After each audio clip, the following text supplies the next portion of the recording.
జగన్నాథ స్వామి రథయాత్ర ఉత్సవంలో భాగంగా స్వామివారు ఆషాఢ శుక్ల తదియ రోజున మత్స్య అవతారంలో భక్తులకు దర్శనమిచ్చారు.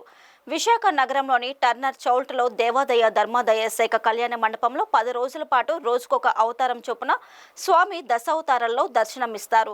భక్తుల కోసం దేవస్థానం ప్రత్యేక క్యూ లైన్లను ఏర్పాటు చేసింది. అలాగే బురుజుపేట సీతారామ చంద్రస్వామి ఆలయంలో ఉన్న జగన్నాథ, సుభద్ర, బలభద్ర ఉత్సవ మూర్తులు, ఎంబర్ మన్నార్ దేవస్థానంలో ఉండే దేవతామూర్తులు కూడా ఇక్కడ దర్శనమిస్తున్నాయి.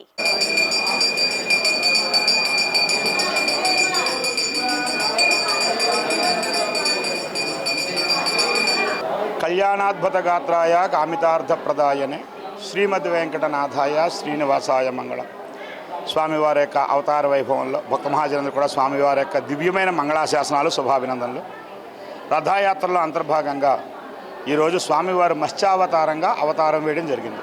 ఇది మనకు ప్రాధాన్యత 10 అవతారాలు: మత్స్యకూర్మ, వరాహ, నారసింహ, వామన, బలరామ, బౌద్ధ, కలికావతారం. కలియుగం కాబట్టి కలికావతారం వేరు.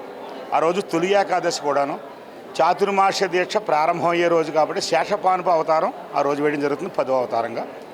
ఈరోజు మత్స్యావతారం ఎందుకయ్యా వేయడం అంటే, ఈ టన్నర్ సత్రం గుండికాదేవి యొక్క నిర్మాణమైనటువంటి దేవ ఇల్లు, స్వామి ఆవిడ యొక్క కోరికను తీర్చడం కోసం నీకు అవతార వైభవాన్ని చూపెడతానని అన్నారు కాబట్టి ఆ మాట కోసం అక్కడికి రావడం. అదే ఈ గుండికా చౌదరి టన్నర్ సత్రం మనం పిలుస్తూ ఉంటాం. అక్కడ అవతారాలు వేస్తూ ఉంటారు స్వామి రథయాత్ర అంతర్గతంగా. ఈ మత్స్యావతారం వేదములను ఉద్ధరించడం కోసం, సోమకాసురుడు అనేటువంటి ఒక రాక్షసుడు వేదములను అపహరించితే స్వామివారు శ్రీమన్నారాయణమూర్తి వారు వేద దిగ్బంధనం జరిగింది ఆ రోజు. ఆ యుగంలో ఆయన మీనమ కింద అవతారం ఎత్తి, అంటే మత్స్యం కింద అవతారం ఎత్తి సముద్ర గర్భానికి వెళ్ళి రాక్షస సంహారం చేసి ఆ వేదములు తీసుకొచ్చి బ్రహ్మదేవుడికి ఇచ్చాడు. ఆయన అక్కడి నుంచి బ్రహ్మదేవుడు సృష్టిని కొనసాగించాడు. దాని నిమిత్తార్థమే మొట్టమొదటి అవతారం మత్స్యావతారం. మహామీనము అంటే ఈ మత్స్యము చేపకు సంబంధించినటువంటి యంత్రాలు కూడా ఉంటాయి మనకి ఇంట్లో. ఏదైనా దోషములు అవి కూడా ఉన్నట్లయితే ఆ మత్స్య యంత్రములు వేసుకున్నట్టయితే ఆ దోషముల గృహంలో అన్నీ కూడా పోతూ ఉంటాయి. అలా కాకుండా అవతారంలో ఉండగా స్వామిని మనం కొలిచినా సరే మనకి జీవితంలో సంబంధించినటువంటి గృహానికి జాతకారీత్యా అన్ని రకాల దోషములని కూడా అందరూ కూడా చాలా ఆనందంగా ఉంటారు. కలియుగ ధర్మ ప్రకారంగా ప్రస్తుతానికి మనశ్శాంతి లేదు ఎవరికి. అన్ని రకముల సిరి సంపదలు ఉన్నాయి, మనశ్శాంతి లేదు. అందరూ మనకంటే గొప్పవాళ్ళే.